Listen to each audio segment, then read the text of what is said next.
قررت القوات المسلحة اليمنية একেই বুঝি বলে বিপদের বন্ধু। সবাই মুখ ফিরিয়ে নিলেও দুঃসময়ে গাজাবাসীর পাশে দাঁড়িয়েছে ইয়েমেনের হুথি যোদ্ধারা।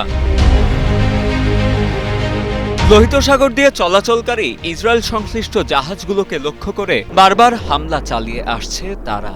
তাদের সাথে যে দেশই বাণিজ্য করুক না কেন, হুথিদের আক্রমণ থেকে তারা রক্ষা পাবে না বলে সম্প্রতি হুঁশিয়ারি দিয়েছেন হুথির সামরিক মুখপাত্র ইয়াহিয়া সারিয়া। قررت القوات المسلحة اليمنية মহান আল্লাহর ওপর ভরসা রেখে ইয়েমেনি সশস্ত্র বাহিনী তাদের সামরিক অভিযান বাড়ানোর সিদ্ধান্ত নিয়েছে এবং শত্রুর বিরুদ্ধে নৌ অবরোধের চতুর্থ পর্যায় বাস্তবায়ন শুরু করেছে।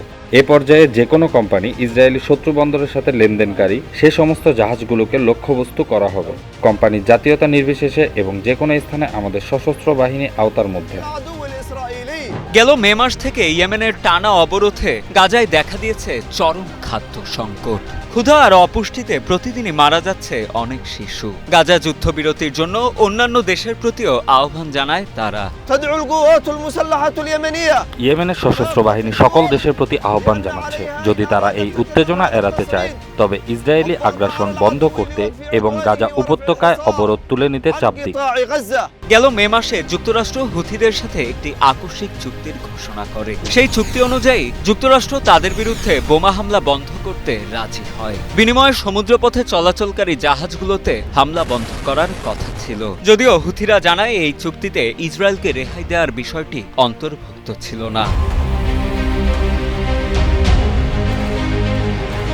হুথিদের চালানো হামলাগুলো কেবল সরাসরি ইসরায়েলি মালিকানাধীন বা পতাকাবাহী জাহাজের মধ্যেই সীমাবদ্ধ নয়, বরং ইসরায়েলের সাথে কোনোভাবে যুক্ত বা ইসরায়েলি বন্দরে পণ্য পরিবহনকারী জাহাজগুলোকেও লক্ষ্যবস্তু করা হয়। বিভিন্ন আন্তর্জাতিক সংবাদ মাধ্যমের সূত্রে জানা যায়, 2023 সালের নভেম্বর থেকে 2024 সালের মার্চ পর্যন্ত হুথিরা 60টিরও বেশি জাহাজে আক্রমণ করেছে এবং যার মধ্যে সম্প্রতি ডুবে যাওয়া ম্যাজিক সিজ এবং এটারনিটি সি উল্লেখযোগ্য।